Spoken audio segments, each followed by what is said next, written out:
আপনাকে যদি জিজ্ঞেস করা হয় বর্তমান ব্রাজিল দলের সবচেয়ে বড় তারকা খেলোয়াড় কে, তবে আপনি ঘুমিয়ে ঘুমিয়ে চোখ বন্ধ রেখেই নেইমার জুনিয়রের নাম বলে দিতে পারবেন খুব সহজেই।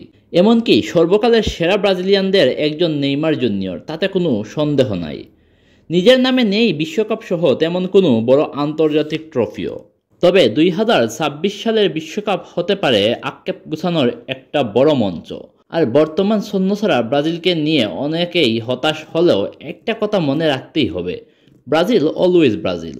খারাপ পরিস্থিতি থেকে বিশ্বকাপে ঠিকই তারা কামব্যাক করবেই। আবার সব কিছুকে ছাপিয়ে নেইমার আনচেলত্তি জুটি হবে ভক্ত সমর্থকদের আশার আলো। ব্রাজিল দল সবসময় ভালো একজন কোচের অভাবেই ছিল। ভালো কোচ না থাকলেও নিজেদের কোচ দিয়েই তারা নিজেদের গড়ে ইতিমধ্যে 5টি বিশ্বকাপ তুলে নিয়েছে।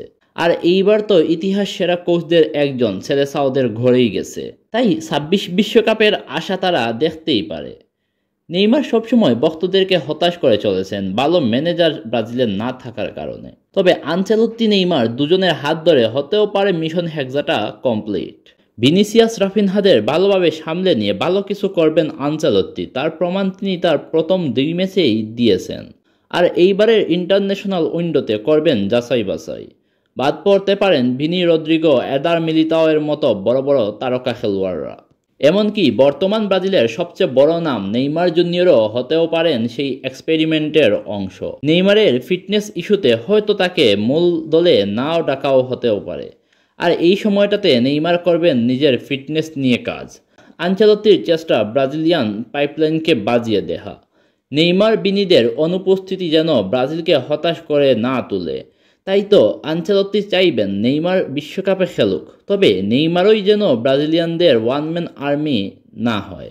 2014 বিশ্বকাপেও নেইমারকে হারিয়ে ব্রাজিল হারিয়ে গিয়েছিল। হয়তো 26 বিশ্বকাপ নেইমারময় হলেও নেইমারের হয়ে খেলতে হবে 10 জন আর্মিকে। তো সব কথার শেষ কথা, নেইমারকে বিশ্বকাপে পেতে নেক্সট কিছুদিন হয়তোবা নেইমার করবেন ফিটনেস নিয়ে কাজ। আর যদি আনচেলত্তির এই স্কোয়াডে নেইমার থাকেন তবে সেটি হবে ভক্তদের শান্তিময় দুটি খেলা।